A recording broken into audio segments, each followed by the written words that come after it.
আউযু বিল্লাহি মিনাশ শাইতানির রাজিম বিসমিল্লাহির রহমানির রহিম। প্রিয় শিক্ষার্থীবৃন্দ, আশা করি সবাই ভালো আছো। আমরা সবাই সবার জন্য ভালো কামনা করব। আমি তোমাদের আজকে কৃষি শিক্ষা বিষয়ে নবম ও দশম শ্রেণীর জন্য চতুর্থ অধ্যায় নিয়ে আলোচনা করব। তোমরা জানো যে মানুষের মৌলিক চাহিদা যে পাঁচটি রয়েছে প্রধান, সেই প্রধান চাহিদার মধ্যে খাদ্য একটি, এবং এটি প্রথমেই আমাদেরকে স্বীকার করতে হয় যে বাঁচার জন্য আমাদের খাদ্যের প্রয়োজন। আর সেই খাদ্য উৎপাদন করার জন্য যে জিনিসটা দরকার, যে কাজটা দরকার, সেটা হচ্ছে কৃষিকাজ। এবং এই কৃষিকাজটা উন্নত বিশ্বের সাথে তাল মিলিয়ে বিজ্ঞান ও প্রযুক্তির সাথে আমাদের বাংলাদেশের কৃষি শিক্ষাও ডেভেলপ হচ্ছে। সেই ক্ষেত্রে তোমরা তোমাদের এই পাঠ্য বিষয়ে কৃষি শিক্ষা বিষয়টাকে ভালোভাবে গুরুত্ব দিয়ে পড়াশোনা করবে। আর তোমাদের এই কৃষি শিক্ষা বিষয়কে সহজ ও শাব্দিক করার জন্য আমি যথাসাধ্য তোমাদের পাশে থেকে চেষ্টা করব। তো আজকে আমি তোমাদের এই অনলাইন ক্লাসে কৃষি শিক্ষা বিষয়ে চতুর্থ অধ্যায়ের কৃষিজ উৎপাদন অধ্যায়টা নিয়ে আলোচনা করব। তোমরা দয়া করে সবাই যখন এই ক্লাসটা দেখবে বই নিয়ে বসবে, বইটা নিয়ে ক্লাসটা দেখবে। বই পড়া ছাড়া কখনোই জ্ঞান অর্জন করা যায় না। পৃথিবীতে যেই যত জ্ঞানী লোকগুলো পৃথিবীতে ছিলেন, তারা প্রত্যেকেই জ্ঞান অর্জন করেছেন এই বই পড়ে, এবং তাদের জ্ঞানের যে সারসংক্ষেপ সেটাও বইয়ের মধ্যেই লিখে গেছেন আমাদের জন্য। এই জন্য আমাদের প্রত্যেকেই প্রতিনিয়ত অভ্যাসে পরিণত করতে হবে বই পড়া। বই পড়া ছাড়া কখনোই জ্ঞান অর্জন করা যাবে না। সেই পড়াটাকে মনের মধ্যে ধারণ করে বিশ্বাসটাকে কাজ করে যেতে হবে, তাইলে আমাদের সফলতা আসবে ইনশাআল্লাহ। তো আজকে আমি তোমাদের এই বিষয়টা নিয়ে আলোচনা করতেছি। এই অধ্যায়টা তোমাদের বই, তোমাদের প্রত্যেকে পাঠ্য বই নিবে। পাঠ্য বইয়ের 94 পৃষ্ঠায় কৃষিজ উৎপাদন এই অধ্যায়টা রয়েছে। তো সেখানে প্রথমে আমাদের কৃষি কাজ করতে গেলে মাটির প্রয়োজন। তাহলে আমাদেরকে প্রথমে জানতে হবে মাটি এবং ফসল নির্বাচন করতে হবে, এবং সেইভাবে ধাপে ধাপে যে কাজটা করার দরকার সেই কাজগুলো করতে হবে। তো তোমাদের জীবনটাও ঠিক সেরকমই। এখনই তোমাদের নির্বাচন করতে হবে জীবনে কি হতে চান, এবং উপযুক্ত সময় তোমাদের এখন জীবনে বীজ বপন করা। এই সময়টাকে সঠিকভাবে কাজে লাগানোই হচ্ছে উত্তম পন্থা। তো আজকে আমি তোমাদের কৃষিজ উৎপাদনে প্রথমেই ধান চাষ নিয়ে আলোচনা করব। প্রথমে ধান চাষ আছে। তো তোমরা প্রত্যেকেই বইটা হাতে নিয়ে তারপরে ক্লাসটা দেখবে, এবং বইয়ের মধ্যে যে সমস্যাগুলো আছে চিহ্নিত করে আমাকে কমেন্টস এর মাধ্যমে জানাবে। তো আজকে আমি তোমাদের এই বইয়ের কৃষিজ উৎপাদন অধ্যায়ের মাঠ ফসল, উদ্যান ফসল এবং ঔষধি গাছপালা এইসব বিষয় নিয়ে আজকে আলোচনা করব। তো আলোচনার পাশাপাশি তোমরা প্রত্যেকেই মনোযোগ সহকারে ক্লাসটা দেখবে এবং বইয়ের সাথে মিলাবে। কৃষি কাজ করতে গেলে আমাদের প্রথম যেটা দরকার মাটি। এই মাটি দিয়েই দেখি আমরা কোন মাটিতে কোন ফসল চাষ করব সেটাকে লক্ষ্য রাখতে হবে।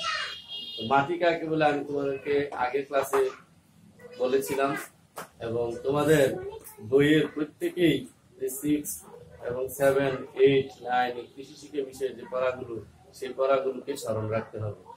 প্রত্যেকেই চেষ্টা করবে যে আজকে যা শিখলাম তা আগামী দিনে যেন সহজভাবে মনে রেখে সেই কাজ জ্ঞানের সাথে আরো নতুন জ্ঞানগুলো সমৃদ্ধ করতে পারে। ভূপৃষ্ঠের যে নরম আস্তরণ যা উদ্ভিদ গজানোর মাধ্যম হিসেবে ব্যবহৃত হয় তাকেই মাটি বলে। তোমরা লিখে নাও।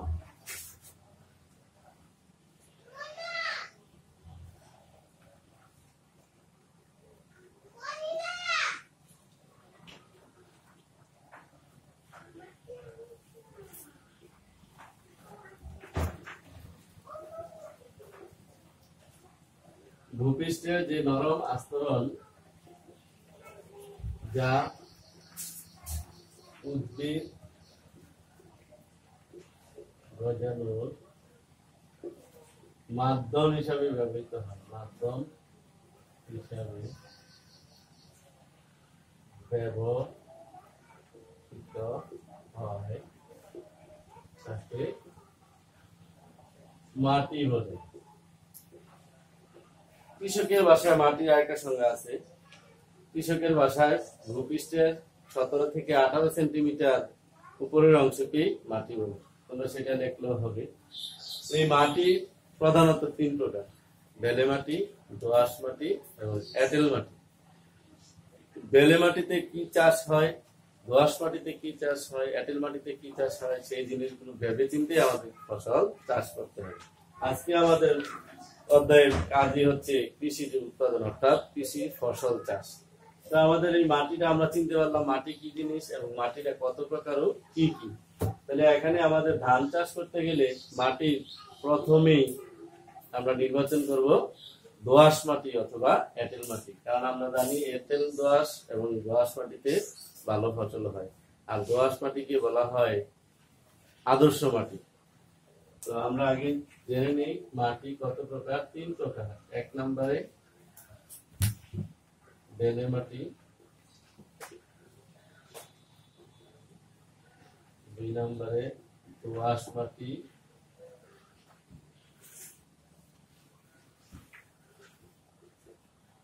3 নম্বরে এঁটেল মাটি।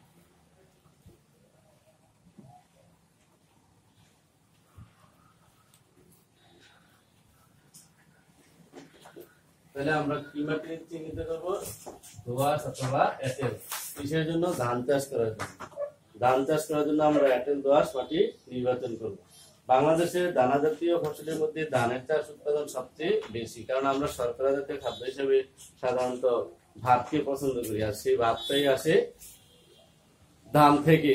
ধান থেকে সেই চাউল হয়, চাউল আমরা সিদ্ধ করে ভাত হিসাবে গ্রহণ করি। আর এই শর্করা আমাদের বাংলাদেশের প্রধান খাদ্য। ধানের ফলন সব জমিতে ভালো হয় না, মাঝারি নিচু জমিতে এবং নিচু জমিতে ধানের ফলন খুব ভালো হয়। তোমরা এগুলো করলেই সব বুঝতে পারবে, সহজ, একদম সহজ। এঁটেল ও পলি দোআঁশ মাটি ধান চাষের জন্য বেশি উপযোগী। এঁটেল ও পলি দোআঁশ মাটি।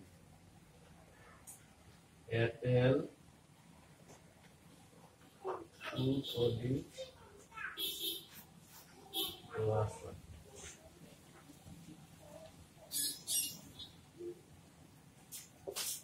ধান চাষের জন্য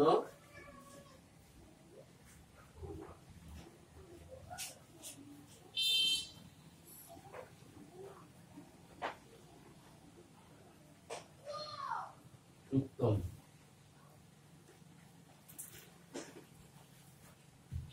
তাহলে আমরা জানলাম কি, যে মাটি চিনবো, সেই মাটি কত প্রকার জানবো এবং সেই মাটির মধ্যে কোন মাটিতে ধান সবচেয়ে ভালো হয় সেটা আমরা চিহ্নিত করব। তারপরে সেই জমিতে আমরা ধান চাষ করবো। ধানের কয়েকটি জাতের নাম তোমাদের মনে রাখতে হবে। তো কোন জাতের ধান কোথায় ভালো হয়? বাংলাদেশে 3 জাতের ধান রয়েছে। এগুলো তোমাদের নৈর্ভিত্তিক হিসাবে পরীক্ষা আসতে পারে। তোমরা জানো কিছুদিন পরেই আমাদের অনলাইনেও একটা পরীক্ষা নেওয়ার প্রিপারেশন চলছে। তোমরা প্রস্তুত থাকবে সেই পরীক্ষা দেওয়ার জন্য। এবং তোমাদের এই পরীক্ষা প্রথমত 4র্থ এবং 6ষ্ঠ অধ্যায়ে আমরা সিলেবাসে অন্তর্ভুক্ত করছি। তোমরা সবসময় ঠিক আমাদের সাথে যোগাযোগ করবে, সিলেবাস দিবে এবং তোমাদের সেই সিলেবাস অনুযায়ী পড়ে নিতে হবে। পড়লে তোমরা ভালো রেজাল্ট করতে পারবে। তা আসলে আমরা কিন্তু রেজাল্টের জন্য পড়ি না, আমরা পড়ি জানা এবং শেখার জন্য। আর যখন জানবো এবং শিখবো তখন দেখবো যে আমাদের রেজাল্ট ভালো হয়ে যাচ্ছে। এটা সহজেই আসবে। তোমরা যখনই ভালো করে পড়াশোনা করবে তখন তোমাদের জ্ঞানের পরিধি বেড়ে যাবে। যখন আমরা যাচাই করতে যাব, পরীক্ষা দিব, তখন তোমরা পরীক্ষাতে খুব ভালো করবে। তো এখানে 3 জাতের ধান আছে। সেই ধানের জাতগুলো এখন তোমাদের বইয়ের মধ্যে লেখা আছে 95 পৃষ্ঠায়। 95 পৃষ্ঠায় তোমরা খুললেই দেখতে পাবে এখানে স্থানীয় জাত একটি, উন্নত জাত একটি, আর একটা হচ্ছে উচ্চ ফলনশীল জাত। এই উচ্চ ফলনশীল জাতটাই আমাদের বিজ্ঞান এবং প্রযুক্তির মাধ্যমে উদ্ভাবন করা হয়েছে এবং এই প্রযুক্তি এবং এই উদ্ভাবিত জাতগুলো ব্যবহার করে আমরা কৃষকরা অনেক বেশি সফল হতে পারি। বাংলাদেশের কৃষি উন্নয়নের জন্য কৃষক, কৃষি বিজ্ঞানী এবং আমরা যারা কৃষি নিয়ে পড়াশোনা করি তাদের পরিশ্রমের ফলেই কৃষির উন্নতি হচ্ছে। এবং তোমরা জেনে খুশি হবে বাংলাদেশে কৃষি পৃথিবীর অন্যান্য দেশের সাথে সমানভাবে তাল মিলিয়ে অনেক দূরে এগিয়ে গেছে। বাংলাদেশের এত অল্প পরিসরে এত বেশি জনসংখ্যার দেশ হওয়া সত্ত্বেও আমরা কৃষিতে সবচেয়ে ভালো অবস্থানে রয়েছি। এবং তার মধ্যে আরো সুখের খবর যে আমাদের এই কৃষির মধ্যে বাংলাদেশের মধ্যে কুমিল্লা জেলা সবচেয়ে উৎকৃষ্ট এবং সব দিক থেকে কৃষিতে ভালো ফলন অর্জন করতে পারছে। তো কৃষি কাকে বলে তোমাদের এই সংজ্ঞাটা আমি সবসময় ক্লাসের মধ্যে বলে থাকি, লিখতে বলি। তো আজকেও তোমাদেরকে স্মরণ করে দিচ্ছি যে কৃষি শিক্ষা কাকে বলে। ফসল, পশু পাখি, মাছ ও বন চাষ করার জন্য মাটির জৈবিক ব্যবহার ও ব্যবস্থাপনাকে কৃষি শিক্ষা বলে। এই কৃষি শিক্ষার সংজ্ঞাটা 6 থেকে শুরু করে শেখানো 10ম শ্রেণী পর্যন্ত আমি প্রতিটা ক্লাসে তোমাদের জিজ্ঞেস করি। কারণ যেই বিষয়টা তুমি পড়বা সেই বিষয়টা সম্পর্কে না জানলে তার ওই বিষয়ের প্রধান বিষয়বস্তু সম্পর্কে না জানলে তোমাদের জানাটার পরিপূর্ণতা আসে না। সেই কারণে তোমাদের অবশ্যই কৃষির সংজ্ঞা মনে রাখবা, কৃষির মৌলিক যে বিষয়বস্তুগুলো সেগুলো জানবা, যেমন ফসল, পশু পাখি, মাছ ও বন বা গাছপালা, এই 4টা বিষয় সম্পর্কে খুব ভালোভাবে জানতে হবে, তাইলে আমাদের কৃষি সম্পর্কে ধারণাটা আসবে। আজকে আমরা যে ধান চাষের সব পদ্ধতিটা করতেছি, ফসল চাষের পদ্ধতির মধ্যে ধান চাষের জন্য আমরা কি চিন্তা করবো যে এঁটেল মাটিটা চিহ্নিত করবো। সেই এঁটেল মাটিতে কি ধরনের ধান চাষ করবো? উচ্চ ফলনশীল জাত। এই উচ্চ ফলনশীল জাতটা কি? যেটা আমাদের বিজ্ঞান ও প্রযুক্তির মাধ্যমে উদ্ভাবিত অধিক ফসল। বাংলাদেশে অনেক জমিতে উচ্চ ফলনশীল ধানের চাষ করা হয়। উফশী ধানের জাতগুলো সাধারণত কতগুলো বৈশিষ্ট্য থাকে, যেমন গাছ মজবুত ও পাতা খাড়া, শীষের ধান পেকে গেলেও গাছ সবুজ থাকে, গাছ খাটো হেলে পড়ে না, খড়ের চেয়ে ধানের উৎপাদন বেশি হয়, পোকা ও রোগের আক্রমণ কম হয়, অধিক কুশি গজায়, সার সংগ্রহণ ক্ষমতা অধিক এবং ফলন বেশি। তোমরা এখানে পড়ার সময় দেখবা যে মাঝে মাঝে তোমাদের কিছু কঠিন শব্দ আছে, সেই শব্দগুলো না বুঝলে সেগুলো আমাকে কমেন্টসের মাধ্যমে জানাবো। এখানে কুশি একটা শব্দ, অনেকে আমি আমার অভিজ্ঞতা থেকে বলছি, ক্লাসে জিজ্ঞেস করে যে কুশি কি। কুশি শব্দটা আশা করি বোর্ডের লেখাগুলো তোমরা লিখে ফেলছো। তো বোর্ডে যা লেখা হয় সবসময় এই লেখাগুলো তোমাদেরকে লিখতে হবে। তোমাদের খাতা পত্র ক্লাসে যেভাবে তোমরা মনোযোগী হও, ক্লাস করো, খাতা কলম বই 3টাই নিয়ে কাজ করতে হয়। আমি আশা করব তোমরা আমার অনলাইনে ক্লাসে খাতা কলম বই 3টা নিয়েই বসবা, আর তোমার মনোযোগ তো থাকবেই। যেই জিনিসটাই তুমি পড়বা এবং যেই কঠিন শব্দগুলো দেখবা সেগুলো তোমার খাতায় লিখে ফেলবা, এবং বোর্ডে যা লেখা হয় সবসময় সেগুলো খাতায় উঠাবা। আর ক্লাসটা মনোযোগ দিয়ে দেখলে এটাই কিন্তু অনেক শেখা হয়ে যায়, কারণ এখানে তোমার মন, তারপর ছবি, দৃশ্য সবকিছু একসাথে হয়, বুঝতে সহজ হয় এবং এটা মনে থাকে বেশি দিন। এই মনে থাকার জন্যই কিন্তু আমাদের এই ক্লাসরুম, এই অনলাইন ক্লাস। বই পড়ে অনেক সময় পড়াটা ধারণ করার ক্ষমতা কমে যায়, মনে রাখতে পারবা। যখন টিচারের কথা শুনবা, নিজে লেখবা, এইসব বিষয় নিয়ে বন্ধুর সাথে আলোচনা করবা, তাইলেই তোমাদের এটা মনে থাকবে বেশি দিন। এখানে কুশি একটা শব্দ আমি প্রায় সময় ক্লাসের মধ্যে দেখি অনেকে প্রশ্ন করে, কুশি কি? এই কুশি হচ্ছে একটি ধানের চারা রোপণ করার পর এই ধানের চারার পাশ দিয়ে আরো নতুন ধানের চারা গজায়, সেটাকে বলা হয় কুশি। তো আমরা এখানে ধানের জাত সমূহ জানলাম। স্থানীয় জাত, এগুলো নৈবিত থেকে আসে, টেপি, গিরবি, দুধসর, লতিশাইল। আর স্থানীয় উন্নত জাত যেগুলো কটকতারা, কালোজিরা, হাসিকলমি, নাজিরশাইল, লতিশাইল, বিনাশাইল ইত্যাদি, এগুলো হচ্ছে স্থানীয় উন্নত জাত। স্থানীয় উন্নত জাত বলতেই আমাদের দেশের কৃষকরা যে ধানগুলো আগে থেকেই চাষ করে আসছিল সেগুলোকেই বলা হয় স্থানীয় জাতের ধান। আর সেই স্থানীয় জাতের ধানগুলো থেকে বিজ্ঞানীরা গবেষণা করে যে উন্নত জাতের ধান তৈরি করছে সেগুলি হচ্ছে উচ্চ ফলনশীল জাত। তুমি জানবা তোমরা যে বাংলাদেশে ধান গবেষণা ইনস্টিটিউট রয়েছে গাজীপুরে, অত্যন্ত চমৎকার পরিবেশে, অনেক সুন্দর একটা অফিস। তোমরা যদি কখনো সুযোগ হয় গাজীপুরে গিয়ে সেখানে দেখে আসতে পারো, ডিসেম্বরে তোমাদের ছুটি পাওয়া যায়, তখন তোমরা সেখানে গেলে দেখে আসতে পারবা। রাইস রিসার্চ ইনস্টিটিউট, সেটা ধান গবেষণা ইনস্টিটিউট, সারা বাংলাদেশের মধ্যে সুন্দরতম অফিসগুলোর মধ্যে সেটা এক অন্যতম। তার পাশাপাশি আছে কৃষি গবেষণা ইনস্টিটিউট, সেটাও তুমি দেখে আসতে পারবে। তো ওগুলো আসলেই আন্তর্জাতিক মানের প্রতিষ্ঠান আমার কাছে মনে হয়, কারণ আমি এগুলোতে দেখে আসছি এবং অত্যন্ত চমৎকার পরিবেশে কাজ হয় এবং বাংলাদেশের কৃষি বিজ্ঞানীরা অনেক বিষয়ে অবদান রেখে পারছে। এই জন্য বাংলাদেশ সরকারও তাদের এই ডিপার্টমেন্টকে প্রশংসিত করছে। তো এখানে উন্নত জাতের ফসল সম্পর্কে আলোচনা করলাম। তোমাদের যদি আরো কোনো প্রশ্ন থাকে তোমরা কমেন্টস এর মাধ্যমে জানাবা। তার ছাড়াও বাংলাদেশের অনেক জাতের ধান রয়েছে। সময়ের সাথে সাথে অর্থাৎ আমাদের কৃষি সময়টাকে দুইটা ভাগে ভাগ করে, একটা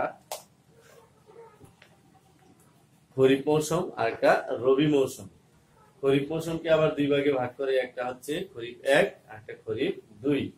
তো এই জাতগুলোর মধ্যে আউশ, আমন, বোরো দুই মৌসুমেই চাষ করা যায়।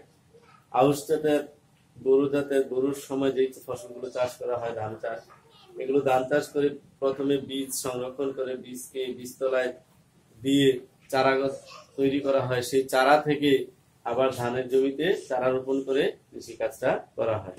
সেখানে এই চারা তৈরির জন্য যে বীজতলাটা তৈরি করা হয় সেটার একটা পদ্ধতি আছে। 1 শতক জমিতে 2 খণ্ডের বীজতলা তৈরি করা যায়। তোমরা জানবা যে 1 শতক কত মিটার, কত বর্গ মিটার? 40 বর্গ মিটারে 1 শতক। এই 1 শতককে 2টা প্লট করে বীজতলা তৈরি করা হয়। তো এটা পড়াটা তোমরা 97 পৃষ্ঠায় বীজতলা কিভাবে তৈরি করে সেটা পড়লেই বুঝতে পারবা। 97 পৃষ্ঠায় যে বীজতলা তৈরি করা হয়েছে সেখানে 4 ধরনের বীজতলা আছে। শুকনো বীজতলা, ভেজা বীজতলা, ভাসমান বীজতলা, দাপক বীজতলা। এখানে আমি ক্লাসে যে অভিজ্ঞতা আমার, আমাদের ক্লাসে অনেক সময় অনেকে শুকনো বীজতলা, ভেজা বীজতলা এগুলো বুঝতে একটু কষ্ট হয়। শুকনো বীজতলা মানে পানি ব্যবহার না করে ধুলা মাটিটাকে গুঁড়া করে সেখানে ধান দিয়ে চারা তৈরি করাটাই হচ্ছে শুকনো বীজতলা। আর যেই বীজতলা তৈরি করার জন্য পানি দিতে হয়, প্রচুর পরিমাণে পানি দিয়ে ভিজে কাদা মাটি বানিয়ে তারপরে যে বীজতলা তৈরি করে সেটা হচ্ছে ভেজা বীজতলা। তারপরে হচ্ছে ভাসমান বীজতলা। এটা তো তোমরা বুঝতে পারছো যে পানির উপরে ভাসায় রেখে তখন সেটা ভাসমান বীজতলা। অর্থাৎ বন্যা বা দুর্যোগ মুহূর্তে যখন ফসলের জমি সবগুলো ডুবে যায়, বীজতলাও ডুবে যায়, তখন কলার ভেড়া বানিয়ে অথবা কচুরিপানা দিয়ে স্তর তৈরি করে পানির উপরে বীজতলা তৈরি করে সেটাকে বলা হয় ভাসমান বীজতলা। এছাড়াও আরেকটা বীজতলা আছে, সেটা হচ্ছে দাপক বীজতলা, যেটা উঁচু বন্যার পানির উপরে বীজতলা তৈরি করে বন্যার পানির সাথে সাথে মাটির সাথে মিশিয়ে দেওয়ার যে বীজতলাটা তৈরি করা হয় সেটা হচ্ছে দাপক বীজতলা। এগুলো তোমরা পড়লেই এখান থেকে বুঝতে পারবা। আর বুঝতে না পারলে আমার সাথে কমিউনিকেট করবা। ইমো আছে, মেসেঞ্জার আছে, মোবাইল তো তোমাদের ফোন নাম্বার আছে। তাছাড়াও এখানে যে ক্লাস হচ্ছে অনলাইন ক্লাসে তোমরা কমেন্টস এর মাধ্যমে আমাকে প্রশ্ন করে এগুলো জানতে পারবে। আমি সবসময় তোমাদের এই ক্লাসগুলোতে যখন যেটা প্রয়োজন কমেন্টস এর মাধ্যমে প্রশ্ন করলে উত্তর দিয়ে দিব। এছাড়াও আমি তোমাদের আগামী ক্লাসে যে পড়াগুলো পড়াবো, এই অধ্যায়টা আমাদের অনেক বড় অধ্যায়। এখানে ধান চাষ, পাট চাষ, শাকসবজি চাষ, অনেকগুলো চাষ পদ্ধতি আমাদের এখানে আছে। আমরা ধারাবাহিকভাবে এগুলো তোমাদের সাথে আলোচনা করব। তোমাদের যখন যে সমস্যা হবে আমাদেরকে জানাবে। ধান চাষ করার জন্য আমাদেরকে বীজতলা তৈরি করতে হবে। বীজতলার পরে আমাদের এই বীজের চারা, বীজতলা থেকে চারা গজানোর পরে চারাগুলোকে উঠিয়ে নিয়ে আবার ধানের জমিতে চাষ করতে হবে। ধানের জমিকে 3 থেকে 4টা চাষ দিয়ে মই দিয়ে সমান করে কাদা মাটিতে রোপণ করতে হয়। এই রোপণের সময় জমিতে কিছু সার ব্যবহার করতে হয়। আমি তোমাদের ক্লাসে প্রায় সময় জিজ্ঞেস করি সার কাকে বলে। মৌলিক যে জ্ঞানটা আমাদের কৃষি বিষয়ে সেটা কিন্তু রাখতে হয়। প্রথমে মৌলিক জ্ঞানের মধ্যে আছে কৃষি শিক্ষা কাকে বলে, তারপরে জানতে হয় মাটি কাকে বলে, মাটি কত প্রকার কি কি, সার কাকে বলে, সার কত প্রকার কি কি। তোমাদের এখানে সারের ব্যবহারটা সঠিক পরিমাণে দিলে ধানের ফলন খুব ভালো হয়। সার কিন্তু বেশি দিলেও যেমন ধানের ক্ষতি হয়, সার কম দিলেও ধানের ফলন কম হয়। তো সেই জন্য আমাদেরকে সারের সঠিক পরিমাণে সারটা দিতে হবে। এগুলো আমাদের ভালো করে মনে রাখতে হবে, বারবার পড়লেই মনে থাকবে। তো সার কাকে বলে তোমরা একটু লিখে নাও।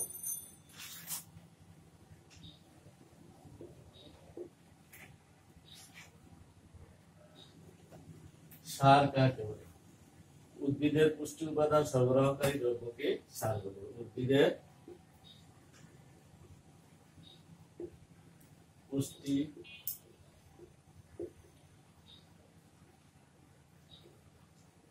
উপাদান সরবরাহকারী দ্রব্যকে সার বলে।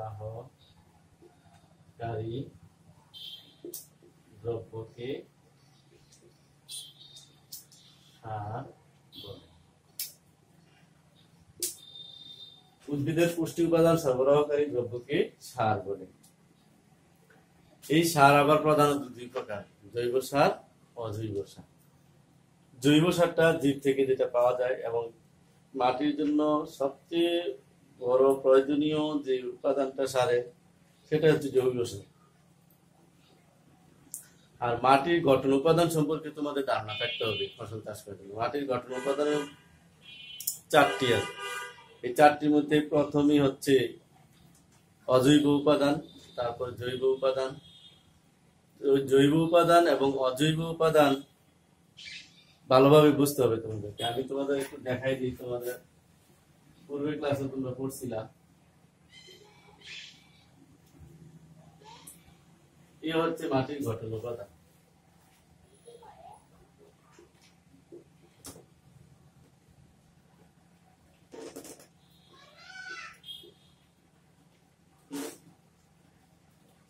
এই 45% হচ্ছে অজৈব উপাদান, 5% জৈব উপাদান, 25%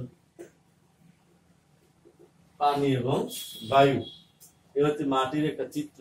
এই পরিমাণটা সঠিক থাকলে সেটাকে বলা হয় আদর্শ মাটি।